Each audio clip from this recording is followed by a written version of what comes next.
chances of a major catastrophe are more rare or as rare as a meteor striking New York City. That's pretty reassuring. So reassuring that the nuclear critics ask, well, if it is never going to happen, how come the news hasn't reached the insurance industry, which doesn't want to insure these plants? There's an embarrassing silence when that question is asked. Furthermore, how do they know it's never going to happen? And what is the assurance? Do you remember the assurances as the Titanic set sail from England?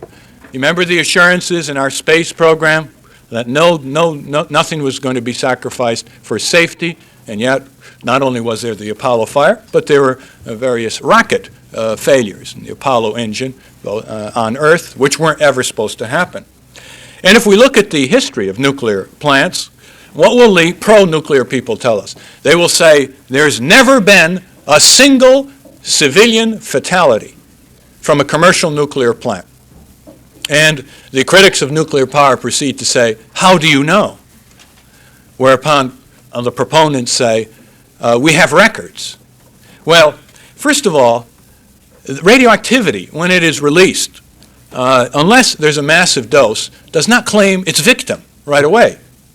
And all over the country, increase in the price of oil and consequently the price of coal, which are linked in some mysterious way.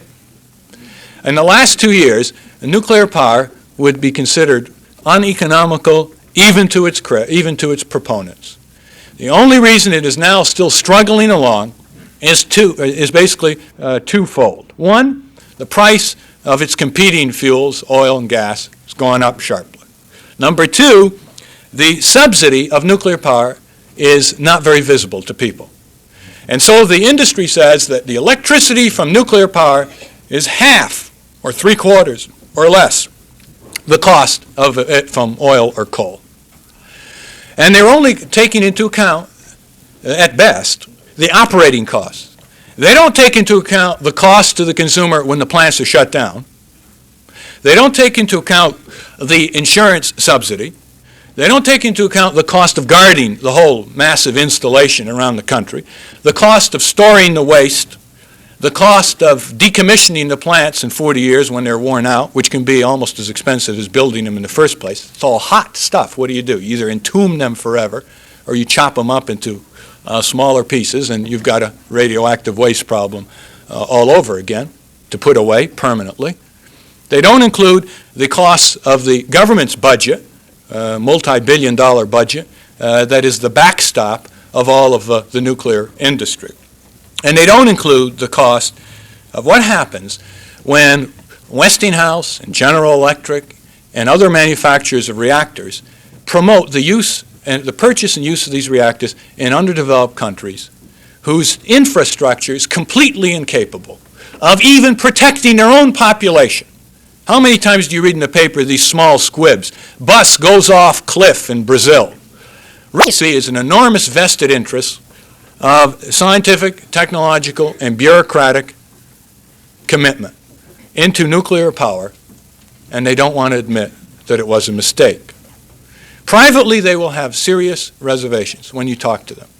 Sometimes under pressure of questioning, some of the scientists will blurt out, all right, do you know you're asking me to repudiate 30 years of my life in this industry? Very important attitude. And I think what we need to come down to is what Albert Einstein said many years ago, that the decision for nuclear power, or atomic power as he called it, must be made at the village square. And in the village squares all over America, that decision must be made. And I would urge you to obtain some of the materials that are here today, or to write to Professor Henry Kendall in the Department of Physics at MIT in Cambridge. That's Professor Henry Kendall, Department of Physics, MIT, for further information. This is an issue which is generating what possibly may be the strongest citizen movement in the history of the United States. We had a conference last November.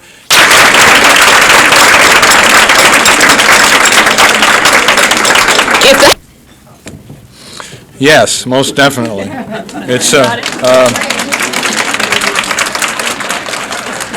I think we can basically describe the effort to stop nuclear power as a major undertaking in cancer prevention.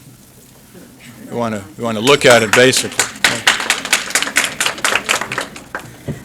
Well, someone wants you to spell out a little more clearly the alternatives to nuclear power.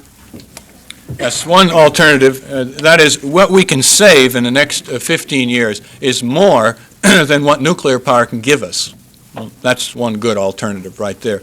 The second is to note that in the next 30 years we will have to rely on coal, oil, and gas, and that what we should do is get a realistic grasp of how much we have in this country, which is enormously greater than what the energy companies are telling us, particularly in oil excuse me, and gas. And thirdly, to begin phasing in as rapidly as possible geothermal energy, particularly in the western part of the United States. San Francisco gets a third of its electricity from a geothermal source already. And solar energy for at least immediately for heating and cooling, which it is now being considered of as a practical alternative. So that over the next 30, 40 years, we can phase in solar and geothermal and begin to convert our solid waste and our trash and solid waste and wood products and plant products and corn cobs and so forth. Not that they're going to amount to a panacea, but that in total they're a good 10-15% of our electricity consumption. And we can do so at the same time that we solve substantially our solid waste disposal problem.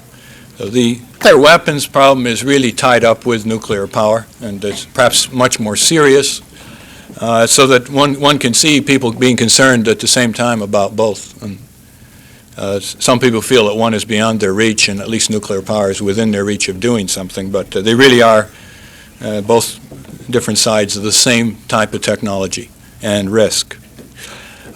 Can technology, make radioactive waste such that they can be used? If I understand the question, they can be used again as a source of power.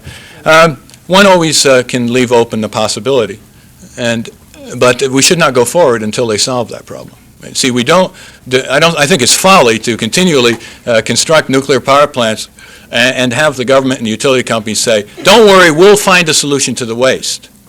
Now, you find a solution to the waste first, among other things, before you go ahead nuclear power. They've been trying to find a solution to the waste now for 25 years. And their only solution now is to put them temporarily in steel-lined tanks above ground, which is not very imaginative.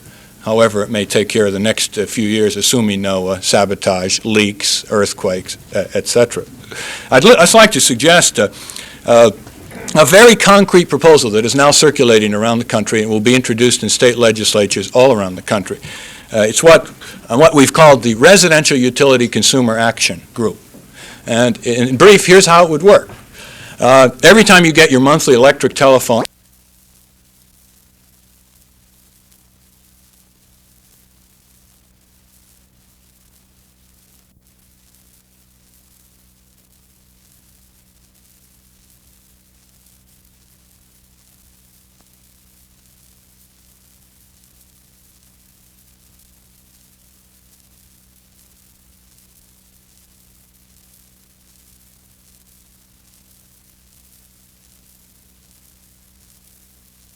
they are expressing a common viewpoint that we have excessively delegated our responsibility as citizens to bureaucratic institutions, private and public, which are becoming less and less within reach of the people. And if you look at the last 10 years, you will see that the main area of creativity in government is to establish institutions to replace other institutions or functions in such a way as to be more and more remote from the public. More and more remote. For example, the Postal Department was once within the reach of the Congress. It is now without the reach of the Congress. It is now without the reach of almost anybody. And it is the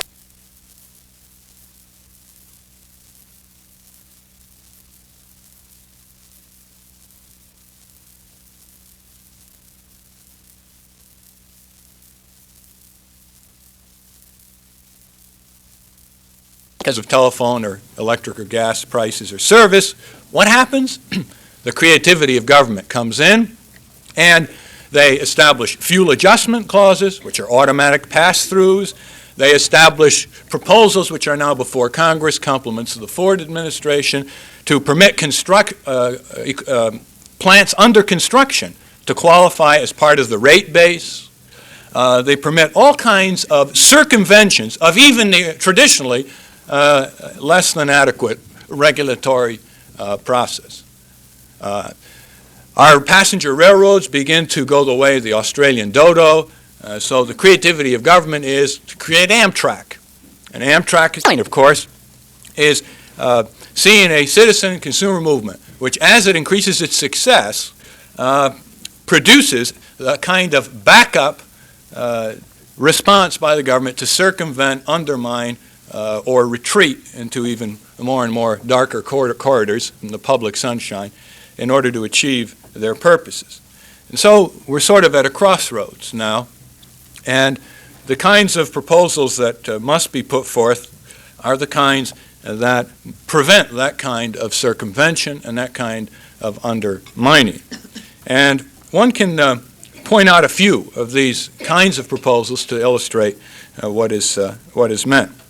First of all, we need to dramatically change the way we spend our time. Several thousand years ago, when people decided to give up their nomadic life and become farmers, that was a dramatic change. Has suggestions. 20 years of looking at how to fix your plumbing and how to do your electric work in your home. All of these how-to in terms of home repair. We're now seeing more and more how-to in the area of consumer tax reform, citizen activity generally. Just a few feet from here in the DuPont station.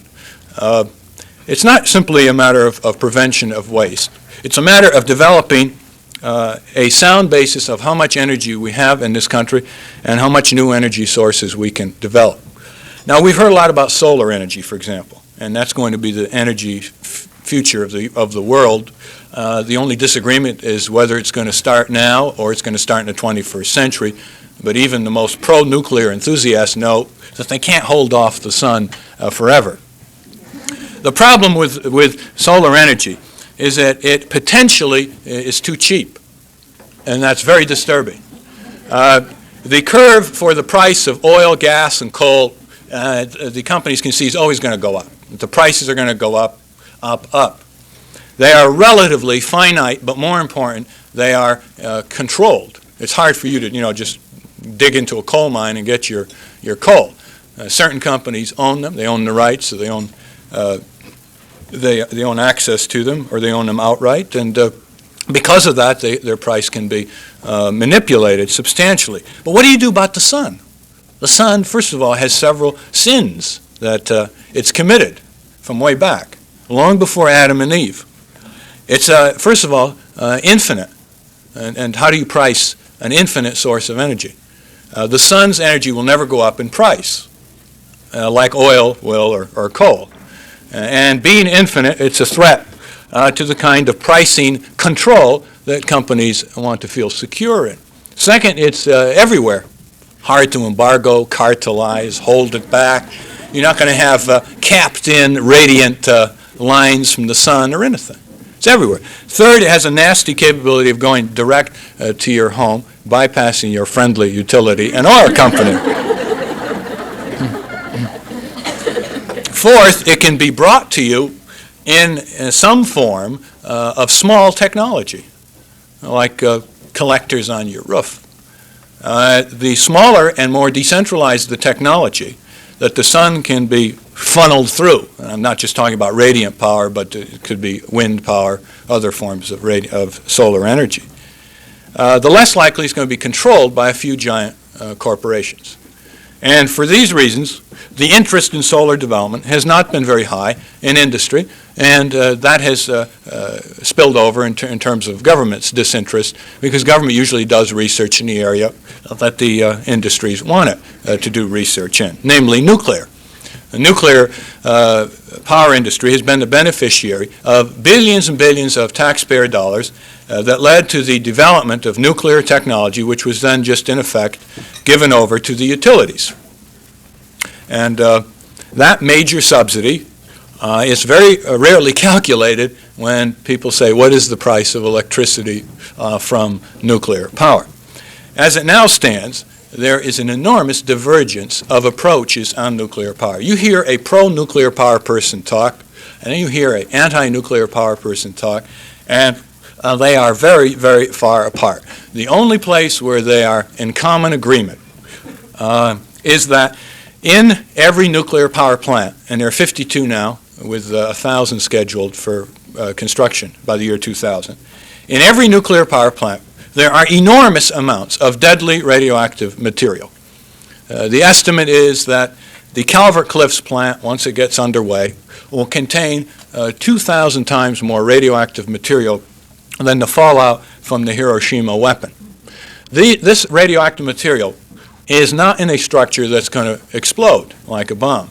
It doesn't explode. It can be exploded by sabotage, but it does not explode itself. But it can have accidents or be subject to earthquakes or sabotage that would so rupture the reactor and the containment structure around the reactor as to release deadly radioactive gases. And if there is a release of deadly radioactive gases in those prodigious amounts, and the winds are just right, and they head for a metropolitan area, it is a wreckage